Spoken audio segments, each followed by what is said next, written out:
আর এখন যে নেতা হুমকি দিয়ে বেড়াচ্ছে বুঝে নিবে, আরে তোর পুলিশ বাপ যেদিন সরে যাবে তুই কোথায় থাকবি সেটাকে আগে।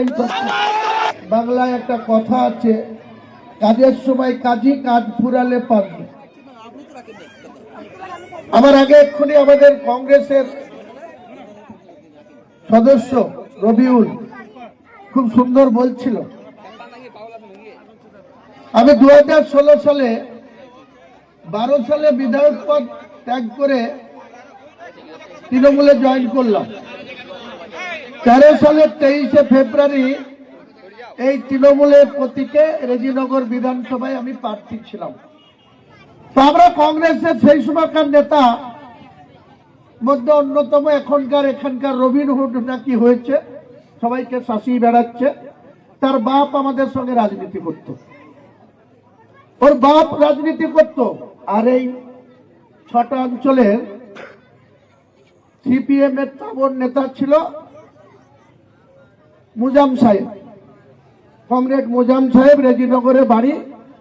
তার এমনি আত্মীয় স্বজন শক্তিশালী অনেক ছিল, তার মধ্যে তিনি 2টো না 3টে বিয়ে করে আরো আত্মীয় স্বজন প্রসার করে নিয়েছিল, অনেক বেশি শক্তিশালী করে দিয়েছিল। তো আমরা ও পার থেকে আসতাম, আর এপারে নেতা ছিল এক আন্দোলবেড়ে 1-এর আন্দোলবেড়ে গ্রামের হাই স্কুলের মাস্টার হালিম সাহেব, আর একজন নেতা ছিল উপানন্দ ঘোষ। হালিম সাহেব যেমন লম্বা চওড়া সুন্দর ফর্সা ছিল, উপানন্দ ঘোষ অত ফর্সা ছিল না কিন্তু লম্বাই কম ছিল না।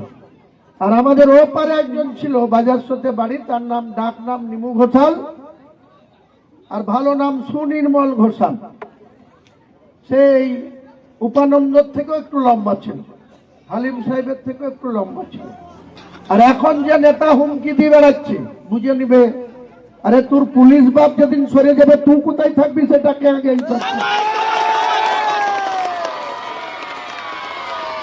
তুই কার ছেলে আর তোর কত মুরুদ আমার জানা আছে। আমি হুমায়ুন কবির বলছি, রেজিনগরে তোর বাপকে প্রভাকর ভট্টাচার্য তখন রেজিনগরের ওসি, সমর রায় বলে একজন মেজবাবু ছিল, মোহন শর্মা বলে একজন মেজবাবু ছিল।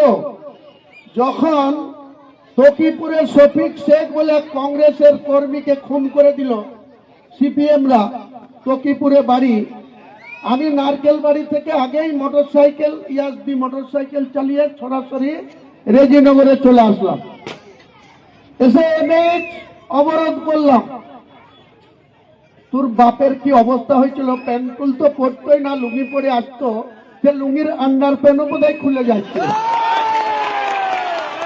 তোর বাপ আমাকে বলেছিল, এখনো তোর বাপ জীবিত আছে, হাজির হয়েছে, জিজ্ঞেস করি যে ভাই এই মুজামের এখানে তুমি আন্দোলন করছো, আমরা এখানে পারবো না মুজামের সাথে মোকাবেলা করতে।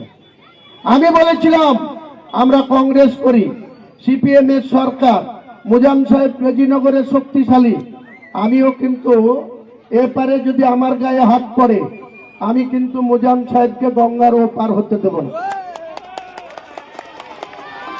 আর এই তোর বাপ তখন বলেছিল যে আমাকে একটু পুলিশের গাড়ি দিয়ে জয়নগরে পৌঁছে দাও। আমি প্রভাকর ভট্টাচার্যকে বলে, প্রভাকর ভট্টাচার্য যখন রিটায়ার করে গেছে, বহরমপুরে বসবাস করে, ওদের সিউড়িতে বাড়ি ছিল, কংগ্রেসের এমএলএ সুনীতি চট্টরাজের দয়ায় তিনি মেজবাবুর চাকরি পেয়েছেন। সে প্রভাকর ভট্টাচার্য ডিএসপি হয়ে রিটায়ার করে বহরমপুরে বসবাস করে, তার একটা ছেলে।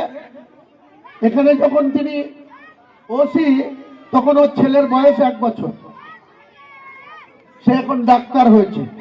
আর একজন 2001 সালে এখানকার ওসি ছিল গৌতম চক্রবর্তী। যখন 2000 সালে বন্যায় লোকনাথপুর সহ পলাশী সহ NH-34 বেলডাঙ্গা সব এক মাজা পানি, গাড়ি ঘোড়া চলা বন্ধ, তারপরে রেল লাইন ভেঙে গেল, তারপরে গৌতম চক্রবর্তী ওসি এসেছিল।